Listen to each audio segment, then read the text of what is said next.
So, hello, and could you please explain your organization, what it is and what it does to us? Yeah. Our organization, Rovic and I, belong to the Legal Rights and Natural Resources Center, kasama sa Kalikasan Friends of the Earth Philippines. We are an organization advocating for the indigenous people's rights. And what are you doing?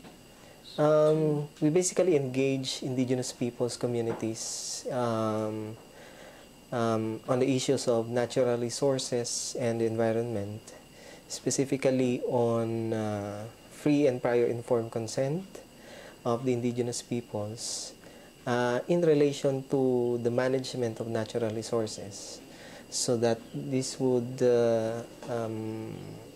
include development projects such as mining, dams, plantations of some sorts that in conflict with the land issue of the indigenous peoples. What minerals do you have in the Philippines?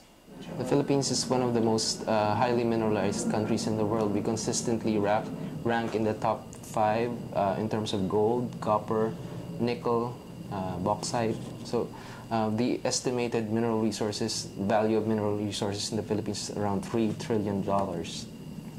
So this is also the reason why our government is really working overtime to cash in on these mineral resources. Unfortunately, these mineral resources are also found in the areas that are really worth protecting, like the watersheds or in ancestral domains of the indigenous peoples. So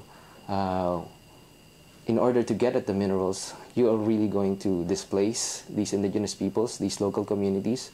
You are going to contaminate the watersheds. You are going to cut down the forests. So we always say that before any investment that should come in to the territories of indigenous peoples, they should first get their consent. If I may, I wanted to add that the mining operations here in the Philippines are really friendly with foreign investments, especially mining. We can only get excise tax from these mining operations and nothing else. And excise tax is only 3%. All others will be repatriated to the home country of these foreign corporations. So we are not being paid the royalty fees and the significant share in the profit of these mining operations. Are there other projects that you're engaged? One of the newest things that LRC, or the Legal Rights and Natural Resources Center, is doing right now is our advocacy with regard to climate change. Climate change is, of course, a big issue. It's an issue that transcends this generation. It's probably the biggest issue facing the human species. So, what can the Germans do against the climate change, in your opinion? Yeah.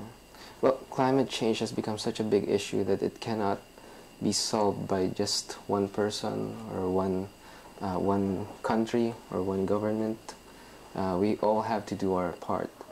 But we must also emphasize the historical responsibility of the developed countries in basically the historical pollution of the environment. A lot of the pollution that has happened over the centuries has been due to the contribution in terms of emissions, for example, of the developed countries due to their industrialization. So it's really a big burden falls on all of us citizens, but more importantly citizens of the developed countries like Germany, to really pressure your governments to commit to reducing greenhouse gases, to commit to reducing their emissions, to commit to really substantial reductions in emissions, because countries like the Philippines are really feeling the effects of climate change right now. It's not something that's going to happen in the future. It is happening to countries like the Philippines right now. I mean, this year we have had 2 very devastating typhoons. Hundreds of people died. billions of pesos in infrastructure, in agricultural products, in property, in private property were destroyed.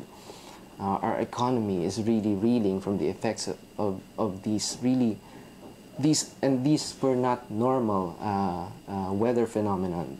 I mean, there's a recognition that this is really weather phenomena that have been brought on by extreme developments in the climate arena. So I would ask the German people to really watch what their governments are doing, to really monitor the negotiations, and to pressure their governments to please act now. The time to act on climate change is now.